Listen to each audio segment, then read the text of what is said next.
Yan ang gusto ko lang iiwan dito bago ako aalis. O bago ako alis sa mundong ito. For all of its successes and shortcomings, it was not a perfect one. Maraming mali. Baka may maraming krimen. Alam mo, gusto ko lang iiwan ito sa Pilipino.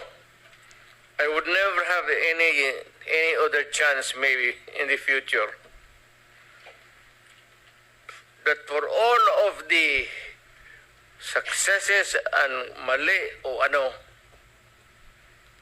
I and I alone take full legal, moral,